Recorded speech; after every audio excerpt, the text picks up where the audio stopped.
university once again. Praise the Lord. I came with my wife the other time I was here. I forgot to, praise the Lord. She was here, but then I forgot. Let her just wait. Amen.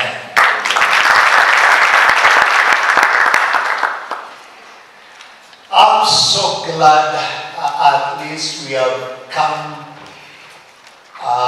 for this wonderful time when we remember the death and the resurrection of our Lord Jesus Christ. Praise the Lord.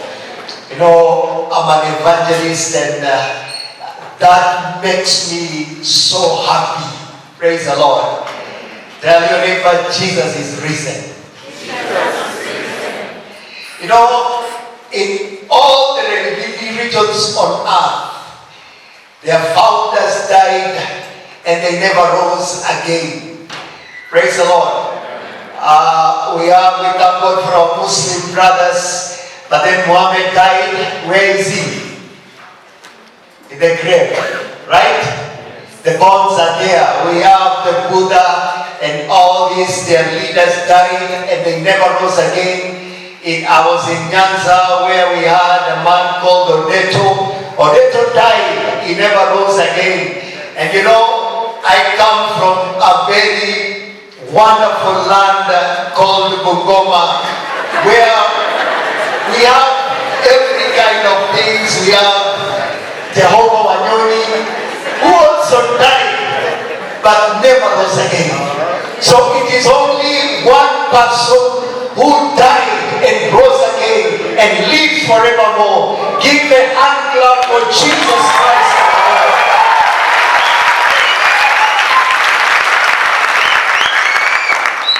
Praise the Lord. Amen. Tell your neighbor there is hope. There is hope. You know, when they were singing, the choir was singing the first song, Vitu tulivyopotea poteza vitafanya nini? Vitarejeshwa. Praise the Lord. Tell your neighbor there is hope for restoration. There is hope for restoration. So we give glory to God because of this wonderful time that we have been together. First, I want to go quickly to explain these three terms: faith, hope, and restoration. Praise the Lord. I want to begin with faith. The reason is this is so important to our lives because we got born again. The Bible says in the book of John chapter 1, 11, 12 that as many came to his own, but his own did not receive him. But to those who received him, he did what? He gave them the power to become sons of God. Praise the Lord. Come on, shout to your neighbor, I'm a son of God. So we entered into the faith. We believed in the Lord Jesus Christ. And now we are born again. We are saved. Praise the Lord. And I normally disagree with some people who say that I am a sinner saved by grace. You are not a sinner. You were once a sinner, but now you are a child of God. Praise the Lord. The Bible says as many as believed him, he gave them the power to become sons of God. As many as believed him, they have, not they will have, but they have eternal life. Praise the Lord. So if you're born again and you die today, you are going to heaven straight. Praise the Lord. That's the assurance that we have in Jesus. Praise the Lord. And that's why Paul says that I have run the race, I've fought the good fight, I've kept the faith, and now a crown of righteousness is awaiting me. Praise the Lord. He had assurance. So faith is simply a persuasion. Faith is a persuasion, a moral conviction of religious truth, of the truthfulness truth or the truthfulness of God, especially reliance upon Christ for salvation. Praise the Lord. Our faith is based on Christ because He is our Savior. He's the one who began a good work in us and will bring it to completion. Praise the Lord. And the completion is we shall be with Him forever and ever. Praise the Lord. So it has that sense of consistency in the profession. You make a public profession that I believe in Jesus is my Savior, and so there is that consistency. Praise the Lord. It's a walk. It's a lifelong commitment to serve the Lord, and that is a confident expectation of eternal salvation. Praise the Lord. In the Old Testament Hebrew, the word translated as faith is emunah, E-M-U-N-A-H. That means firmness, steadfastness, and fidelity. Praise the Lord. So we have that consistency, that firmness, that steadfastness. You're committed to walk with the Lord all the days of your life. It's a daily commitment. You're focused towards it, and you're pressing towards where you're going. I like the Amplified version. It puts it like this: that faith is the leaning of your entire human personality in absolute trust and confidence in God's power and wisdom and goodness. Praise the Lord. We believe we have that confidence in the power of God, power to save us and to keep us, to sustain us, to walk with us until we finally reach our eternal goal, that is being in the kingdom of God forever and ever, life without an end. Praise the Lord. So that's why the Amplified version in 2 Corinthians 5:7 says, for we walk by faith, that is, we regulate our lives and conduct ourselves by our conviction or belief respecting man's relationship to God and divine things with trust and holy favor. Thus we walk not by sight or by appearance. Let me explain something.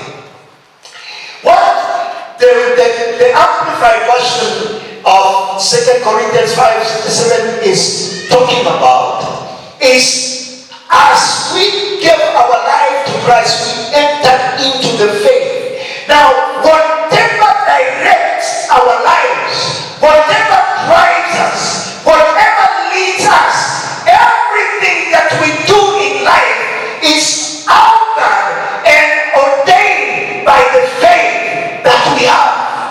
Praise the Lord. I cannot lie because of my conviction, of my belief in the Lord Jesus Christ. I cannot do other things that people do simply because my life is ordered by the faith that I have in Jesus. Praise the Lord. Hallelujah. The Bible says, though we live in the world, but we are not of the world. Our lives is different. Tell your neighbor, I'm different.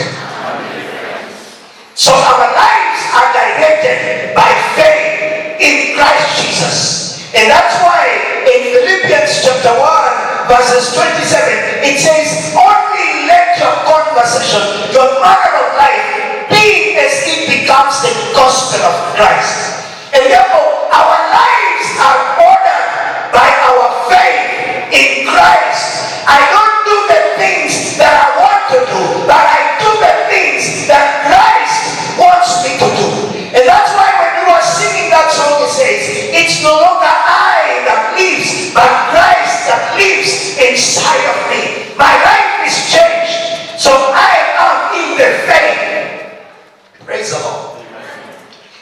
we together? I want to go to hope. Hope is a very interesting word. And I've just read, there is a Jewish writer who wrote it like this. In the Old Testament Hebrew, the word translated as hope is tikva. Tikva, T-I-K-V-A-H. And it means a cord. That is expectation of obtaining, or expectation of obtaining what is desired. The most interesting thing is this: that word has a root, and the root is kavah, K-A-V-H, V-A-H, meaning to bind together. Praise the Lord. Now, it's different from the hope as translated from the English dictionary, and I will give you the difference. Now, to bind together, to collect, to expect, or tarry for, or wait for, wait on, or wait upon. Now, this is where the difference is. Love, hope for her salvation from the destruction of Jericho. But then, the hope, the expectation was based on a cord of scarlet thread. So without that thread, there is no hope for her. Praise the Lord. You understand me? So, our hope was based, or rather, bound or tied to that scarlet thread. If the thread is not there, then her life is finished. Because they say that when we shall see the scarlet thread, everybody that shall be in your house shall be saved. Praise the Lord. Amen. So that means that her expectation was based on something. The English definition is just a general meaning that something desired shall take place. But the Christian hope is we have hope, but our hope is based on the promises of a true God. Praise the Lord. A God that cannot fail. Praise the Lord. Amen. Hello. Everyone that he speaks, he shall bring it to pass. You remember he told Simeon that you will not die until you see the salvation of Israel. So the life of Simeon hung on that promise that then I will not die. So no matter what happened during that time, even if it was a flood, Simeon could not die. Why? His life hung on the promise that he must see the coming of the salvation of Israel. Praise the Lord.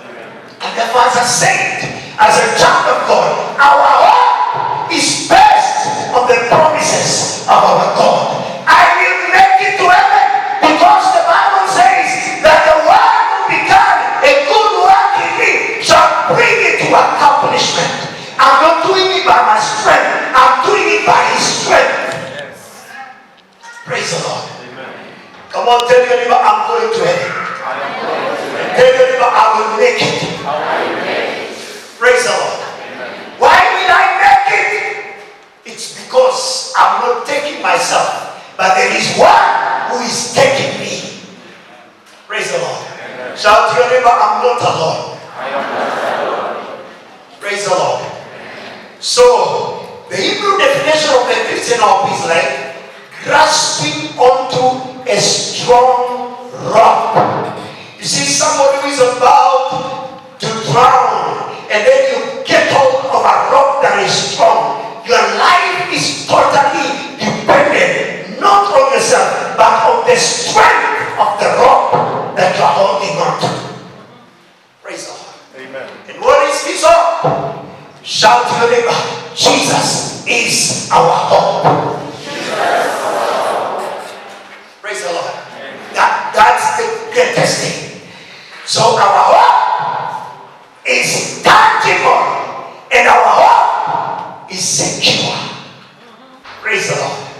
Say, praise the Lord. I will not fail. I will make it. And that's why Paul says, I can do all things through Christ that gives me the strength. Praise the Lord. There is the one that I've ever to who is very strong. He will not let me go of my life. Praise the Lord. Amen. So we cling to the hope we have in the promises of God. Praise the Lord. Hallelujah. Amen. So our hope depends on the promises of God. Finally, restoration. The Hebrew word is translated from the word shuv, S-H-U-V, or some translations they use the word S-H-U-B, shuv. But then this means to restore or turn back. But then also this, it has an idea of returning to the starting point where it all began. Praise the Lord. Just like Job, you remember Job, the Bible says in Job 42 from verse 10 to 15, God restored everything that Job lost and he gave him twice as much as what he had. Praise the Lord. So when we are talking about restoration, it's God taking you back to where it all began, the starting point. Praise the Lord. Now, so we have faith. We have entered into the faith, and we are talking about hope and restoration for our faith. Praise the Lord. So faith. Now let me say something before I go on. The Bible says Jesus, while he was praying, in the book of John, chapter 17, I think so they can project John 17 and verses number 15. John 17 and verses 15. Can we all of us read 1 to go?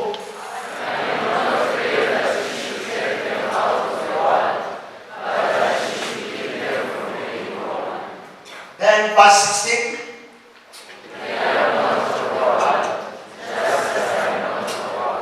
So can you read it and say, I am not want to go? I am not the one. Just as Jesus. Praise the Lord. Amen. So though we live in the world, but we are not of the world. Praise the Lord. Now that's where I want you to focus your mind on as we begin this discussion today. Now listen to me, dear ones. When we enter into Christ, when we believe the Lord Jesus Christ, we got born again. And I to say that day, the moment, as even some, if you're not born again today, you will give your life to Christ. The moment you say that I am giving my life to Jesus, that same moment, all your sins were wiped away. And there is no memorial before God about your past life. So it is only me, when I preach, I always tell people I was a bad smoker. But in the presence of God, Edmond has never smoked back. That's what the word justify means. You've been made as though you've never sinned all the days of your life. And therefore, there is no past. Praise the Lord. Amen. Come on, tell your neighbor you don't have a past. So what you remain with is the present and the future. The past is gone.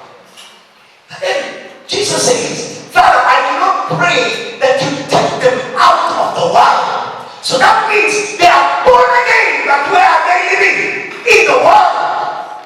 They're not coming out of the world. Praise the Lord. We have sometimes what makes us lose our faith are the fears that we face in life. It can be death. It It can be struggles with sin. You say, I'm born again, but I'm struggling with sin. I find myself entangled into it. Praise the Lord. Disappointment by now not men, by God. I will come back to that. Let me begin by talking about somebody, Jonah. Jonah was disappointed by God. Praise the Lord. So Jonah is being sent to Nineveh to go and tell the people of Nineveh that the city is going to be destroyed. And then before he goes, he has an argument with God. How did I know he had an argument with God? You will read in chapter 4 of verses 2 and 3. Before he leaves his life to go to Nineveh, he has an argument with God. And after the argument, he decides to go to another place and not to go to Nineveh. And then finally, you know the whole story, how he found himself in the belly of a fish. And after being in the belly of a fish, after 3 days, he finds himself in Nineveh. And he goes to the city and tells the people of the city that, you know what? Your land is going to be destroyed. And then, chapter 4, verses 2 and 3. And then, when he has declared the word, the Bible says, and so he prayed to the Lord after the people of Nineveh have repented. So he prayed to the Lord and said, Lord, was not this what I said when I was still in my country? That means he argued with God before he goes. Therefore I fled previously to Tarshish, for I know you. Praise the Lord. That you are what? That you are gracious and merciful God. And I thank God for the Nigerians. The Nigerians have come to teach us that you can kill your neighbor enemies by fire. And every day we are saying, my enemies, you will just die by fire. Die by fire. And you cry, die by fire. But instead of them dying, they are flourishing. They are prospering. They are increasing. Praise the Lord. Have you had a neighbor, an enemy that you wish he dies? Pray God. Let them fail. Let them fail. But instead of failing, they are succeeding. So you get disappointed. Why is God not answering my prayer? That's what he longed for, the destruction of Nineveh, to prove that he was a prophet of God. Praise the Lord. Your enemy living or dying does not prove anything. Praise the Lord. Amen. The beautiful thing is that Jesus loves you, and that is the only important thing inside your life. Forget about your enemies. What did Jesus say? If you have an enemy who is hungry, do what? Pray for them to die. No. Give them something to eat. Pray for your enemies. Bless those who curse you. Praise the Lord. So when you see them flourishing, you get discouraged. And what was the final result? Verse 3. Verse 3. Therefore now, O Lord, please do what? I want to die. I want to die. Many people are suicidal because of disappointments. He was not the only one. Elijah, he has had a revival. The power of God has moved. The fire has come down from heaven and consumed the sacrifice. Then Jezebel says, you are going to die. What did Elijah do? He became suicidal. Praise the Lord. Shout to neighbor, don't give up. God is still handling your case. Come on, tell another one, don't give up. God is still handling your case. You might have been disappointed in the past relationship, but the reason why God took him out, because he or she was not the best that God wants for you. Your miracle, your blessing is on the way. Wait for it. Praise the Lord. Don't give up. Don't die. We still need you. Praise the Lord. Oh, like Peter, you walked with the Lord. And you face some challenges, and the worst challenge comes, whereby you are called to defend your faith. And the Peter that loved God, Peter was amazing. He was willing to die for the Lord. When Jesus was captured, what happened to them? The Bible says that Peter cut the ear of one of the soldiers. Praise the Lord. He was willing to do everything for the Lord. Then a young damsel of 12 years says, you are one of them. What did Peter do? He denies Jesus. Some challenges we face in life, they make us to deny the one that we love. You're caught up into a sin and you feel disappointed. You're disappointed the one that loved you. And what did Peter do? After the 3 times, he went outside and cried. He wept and said, I wish I had not done this. But then, that was part of life. Challenges must be there. And not all the times we succeed. Sometimes we fail. Praise the Lord. Amen. But the Bible says a righteous man will fall down 7 times, and 7 times he will rise up. Don't give up. Don't run. Don't flee. Hold on.